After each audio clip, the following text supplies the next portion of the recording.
उज्जैन के लवखेड़ी धाम में आयोजित श्री राम कथा का भव्य समापन सामाजिक समरसता का मजबूत संदेश देकर गया।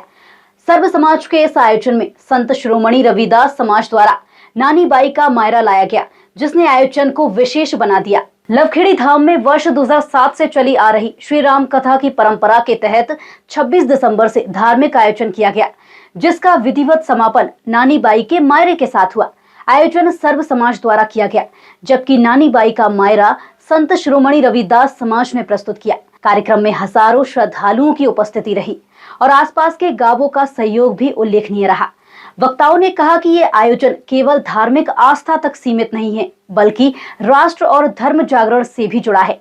बांग्लादेश सहित अन्य देशों में हिंदुओं पर हो रही घटनाओं का उल्लेख करते हुए समाज को जागृत और संगठित रहने का आह्वान किया गया। लवखेड़ी धाम में यह कथा का आयोजन विगत 26 दिसंबर से आयोजित हो रहा है और आज यहाँ पर नानी बाई के मायरे के साथ में यह कार्यक्रम का समापन होने जा रहा है।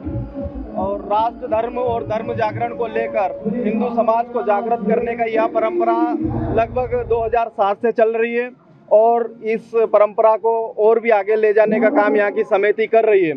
क्योंकि बांग्लादेश में और अन्य विश्व के पटल पर देखा जाए तो हिंदू समाज के साथ में बर्बरता हो रही है। ऐसी बर्बरता को रोकने के लिए भारत में भी धर्म के जागरण के लिए निरंतर अभियान चल रहे हैं। उसी धर्म जागरण को लेकर राष्ट्र को मजबूत करने के लिए और बांग्लादेश जैसी समस्या हमारे देश में उत्पन्न ना हो, इसलिए राष्ट्र जागरण का काम ये धर्म श्री राम कथा और नानी बाई मायरा के माध्यम से की जा रही है।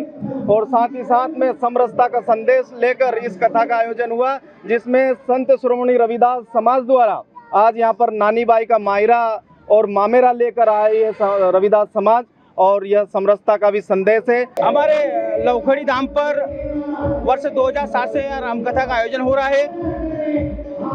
लगभग 10 से 15 साल हो गए रामकथा होते होते, और हमारी समिति द्वारा प्रतिवर्ष एक भव्य रामकथा का आयोजन होता है।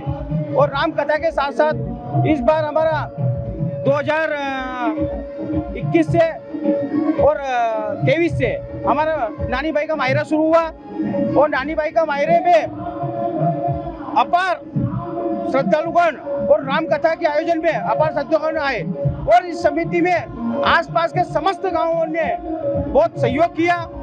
और मैं सभी हमारी समिति की ओर से समस्त गांव और आसपास से बता रहे सभी लोगों को मैं धन्यवाद देता हूं। लवखेड़ी धाम का यह आयोजन ये संदेश देता है कि धर्म, संस्कृति और सामाजिक एकता ही राष्ट्र की सबसे बड़ी ताकत है, जिसे ऐसे आयोजनों से निरंतर मजबूती मिलती है।